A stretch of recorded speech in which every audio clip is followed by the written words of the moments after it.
নমস্কার, সময় বাংলাতে আপনাদের স্বাগত। আপনাদের সাথে আমি প্রীতি।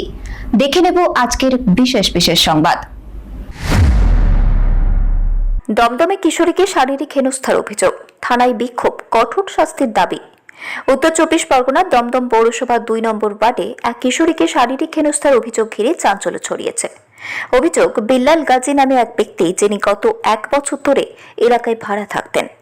রবিবার সন্ধ্যায় প্রতিবেশী এক কিশোরীকে জোর করে বাথরুমের দিকে নিয়ে গিয়ে শারীরিক হেনস্থা করেন।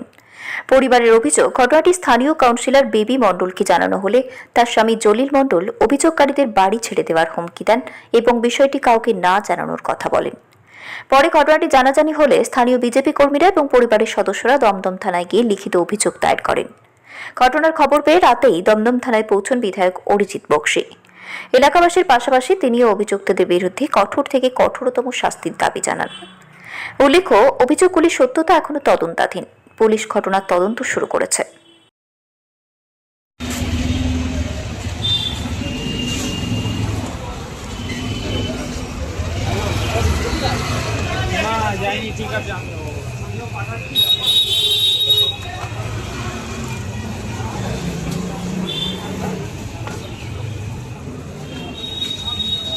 হ্যাঁ ভাই, চলে এসছি।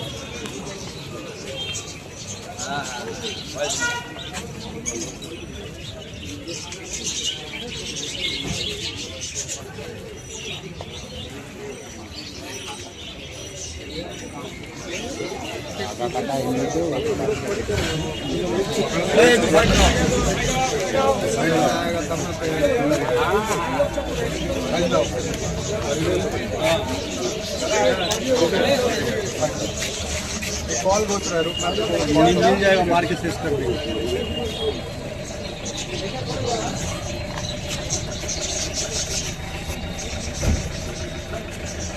दादा कोई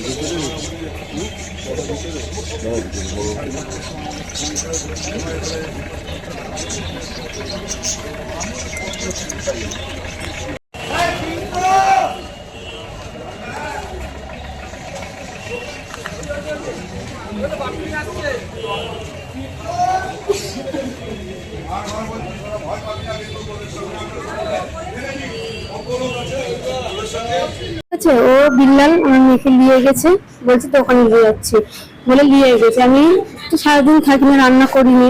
এবার রান্না করতে ও ফোন দিয়ে বসিয়ে রেখে দিয়ে এখন আমি কাজ করেছি ওর সাথে। কে করেছে? বিল্লাল। ও কি ওখানে থাকে? হ্যাঁ, ও জলদির কাজ করে। ওকে পার্মানেন্ট বাড়ি নাকি না? ও আমাদের মতন ভাড়াটাই থাকে। কত বয়স হবে? 40 বছর। হ্যাঁ। আপনি তো লক্ষ্য করতেন মানে যে আপনার সঙ্গে জানতে পারলেন? কিভাবে জানলেন এটা? একটা ভাবি বাথরুমে গিয়েছিল, উনি দেখে আমাকে দেখালো। আপনি এখন কি চাইছেন? আমি শাস্তি চাই।